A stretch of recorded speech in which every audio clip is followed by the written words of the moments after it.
Premier défi à relever, le défi du serpent. Et d'ailleurs, nous allons utiliser ce qu'on appelle une boîte de texte pour décrire ce que notre programme fait. Alors, nous allons cliquer à l'endroit où on veut taper le texte. 11 points, c'est un peu petit. On peut aller changer la grosseur et le type de caractère dans Robolab. 18, c'est un peu mieux. Donc, ça veut dire avance comme un serpent.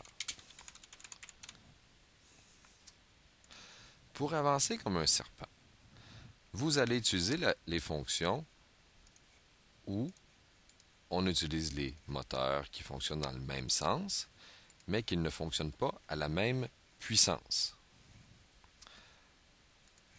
Donc, un moteur peut être un peu plus puissant que l'autre. On peut utiliser 2 ou 5 ou 3. C'est à vous de décider quelles icônes vous allez choisir. Alors, si j'essaie ce premier programme, mon moteur A va fonctionner de façon moins puissante que mon moteur C. Logiquement, ce que vous avez vu, c'est que notre robot va tourner d'un côté. Donc, je lui ai fait faire ce mouvement pendant 2 secondes ou 1 seconde. À vous de décider d'essayer ce qui sera le mieux. Si je veux qu'il bouge comme un serpent, c'est-à-dire que je veux qu'il répète le même mouvement, mais le contraire. Donc, ça serait mon moteur C qui serait moins fort que mon moteur A. Bon, là, je pourrais à nouveau insérer toutes les icônes. Mais attention, attention, attention. Vous avez le droit d'être paresseux quand c'est le temps. Nous pouvons sélectionner tous nos petits morceaux de programme.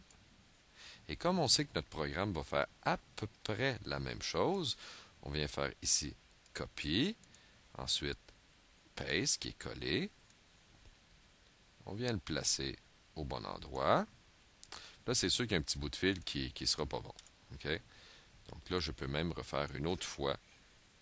Copie, paste, et je l'ajoute plus loin. Et une dernière fois, paste, plus loin. Et on finit à la toute fin par arrête tous les moteurs. Et on le branche à l'icône de fin de programme.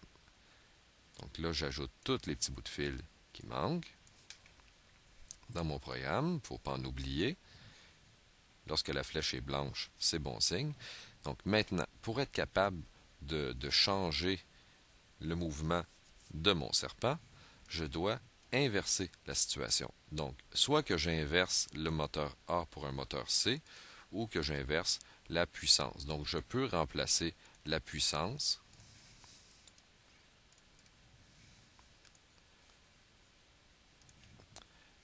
Donc là, ici, mon programme va faire l'inverse de ce que la première section a fait. Là, il va tourner un peu de l'autre côté. Donc, à vous d'essayer. Vous pouvez changer la durée, vous pouvez changer les puissances, mais votre robot doit avancer comme un serpent.